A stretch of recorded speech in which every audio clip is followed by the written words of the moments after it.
Comenzamos el bloque informativo en Extra News.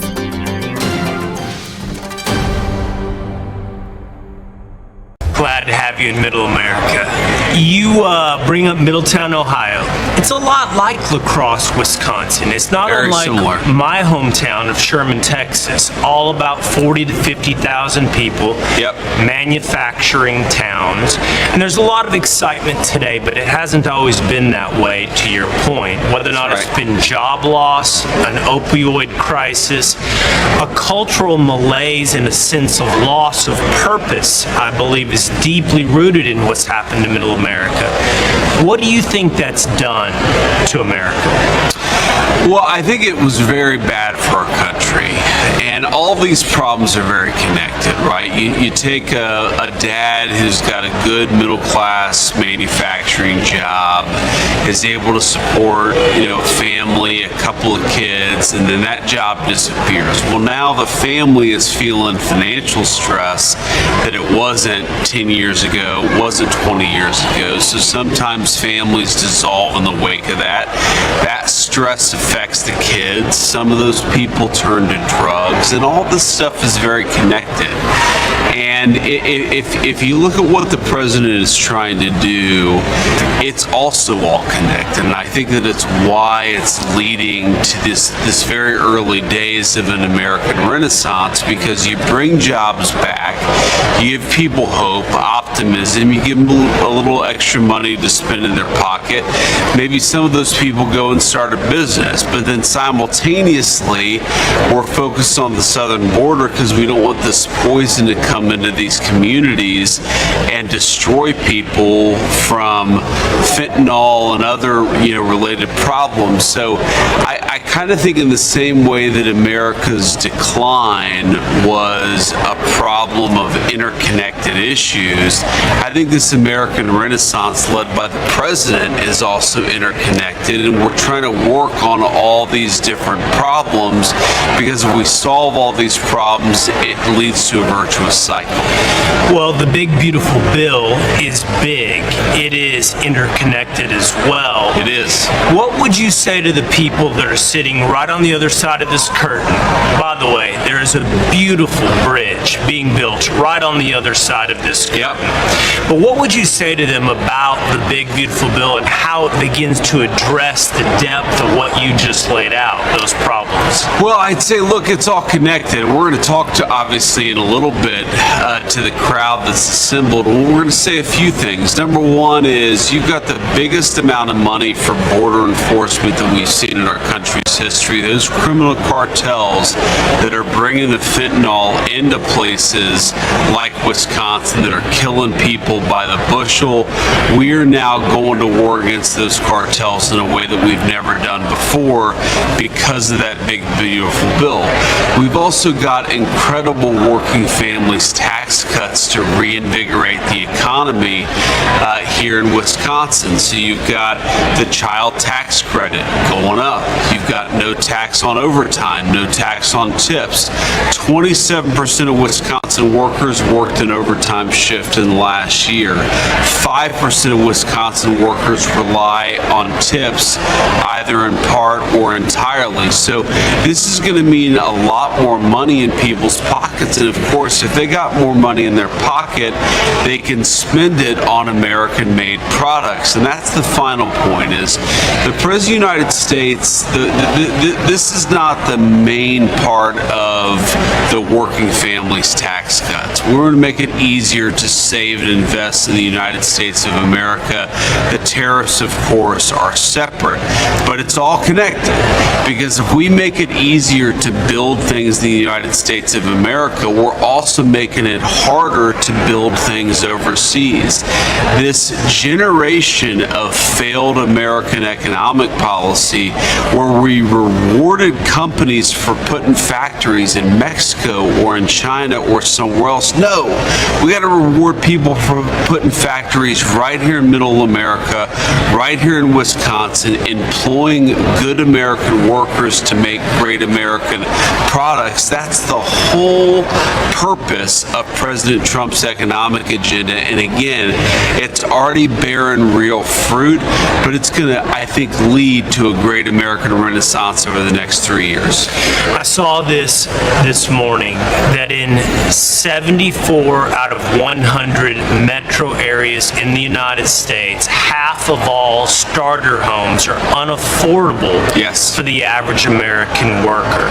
You're the first millennial vice president. You have personal experience with people of this generation not being able to make that leap, that first economic leap into adulthood. Home ownership.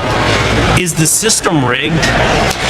Oh, the system is absolutely rigged. I mean, look, you go back to the 4 years of the Biden administration, from 2021 until 2025, when we took over, the average price of a new home doubled. That's 100% increase in 4 years. That priced millions upon millions of young Americans out of the housing market. Now, there's a little bit of good news here, because even though we've only been in power for about 7 months, that you've already seen home prices flatten off a little bit. They've gone up, depending on what metric you believe, about 1%, maybe less than 1%. That's a big improvement, but there's so much more that we got to do. And this is why the President of the United States goes after Jerome Powell for being too late, because of course the housing crisis in this country is really two things. Number one, that the prices are too high. We've made some progress on that. In some ways, more importantly, the interest rates are too high. So even if you can afford the top line dollar value of a home, if the interest rates are way too high because the Federal Reserve isn't doing its job, that also makes the American dream of home ownership unaffordable. So we're really working on both of those things. We got to lower interest rates, we got to lower housing prices. We've made, again, progress, but it's early, and we realize there's a lot more work to do. Absolutely, the system is rigged. You've been a longtime critic of the system, but now you're the Vice President of the United States, and one could argue you are the system. So how do you fix a rigged system? Well, we inherited a rigged system, but I think that in 7 months we've already made a lot of progress to fix this. If you go back to, again, 100% housing price increase in 4 years under Joe Biden, we've already seen that level off under Donald Trump. Now, to fix the rigged system, you ask that question, you got to understand the root causes here. Why did housing get so unaffordable for American citizens? Two big problems. Number one, I already talked about, interest rates were too high. Number two, you had way too many people in this country who were competing against American citizens for scarce homes, and that's the illegal immigration problem. Why has housing leveled off over the past 6 months? I really believe the main driver is you've had negative net migration into the United States for the first time in 60 years in this country. You cannot flood the United States of America with 20, 30, 40 million people who have no legal right to be here. Have them compete against young American families for homes and not expect the price to skyrocket. It's as simple as supply and demand. You increase the demand, you're going to increase the price. And the final thing I want to say here is we're working on issues right now in the White House every single day, because we want to make it easier to build homes too. Because in the same way that getting illegal aliens out of this country means fewer people competing against young American families, we also want to increase the housing stock in this country by making it easier to build. So we're working on all this stuff, but man, we got to be honest. The system was rigged against Americans, especially young Americans, for a very long time. We're making progress to unrig it, but it's going to take some time. Шановні українці, Українки, регулярна доповідають правоохоронці, міністр внутрішніх справ, генеральний прокурор, розслідують обставини вбивства Андрія Парубія. Багато сил задіяно, всі, які необхідні. Злочин був, на жаль, ретельно підготовлений. Але робиться все для розкриття цього злочину. Говорив також з Василем Малюком. Служба безпеки України залучена до розслідування. Я доручив невідкладно представляти нашому суспільству перевірену інформацію.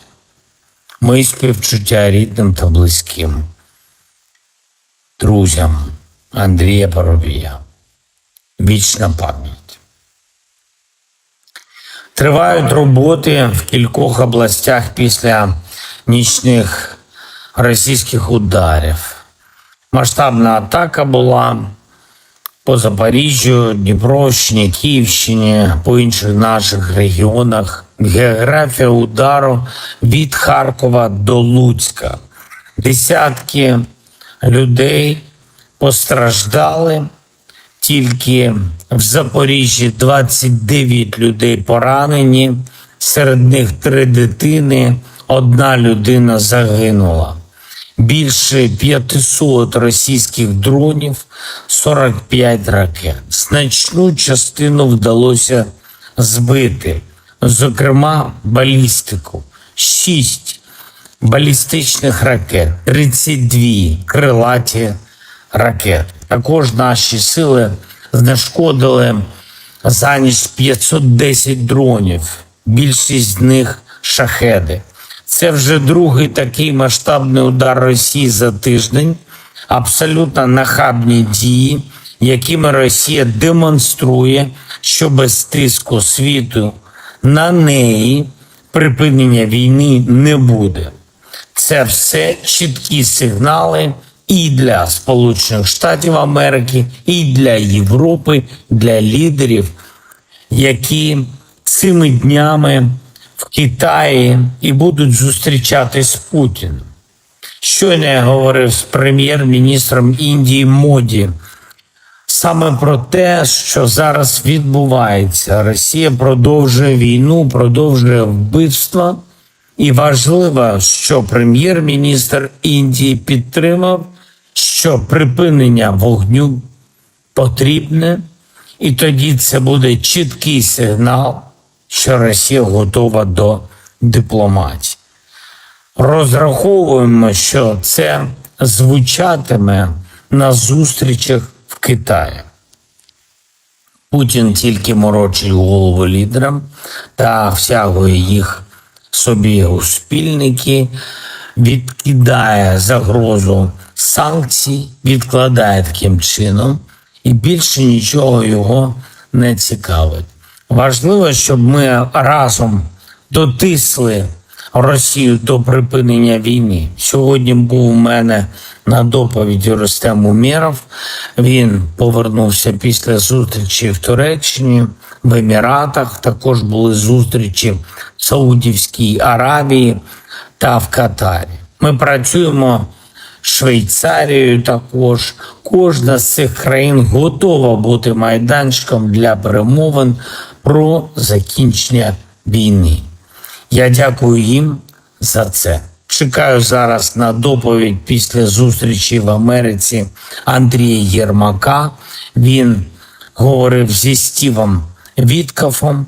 Ми готуємось до зустрічі в Європі вже на тижні. Робимо все, щоб була жорстка реакція на дії Росії.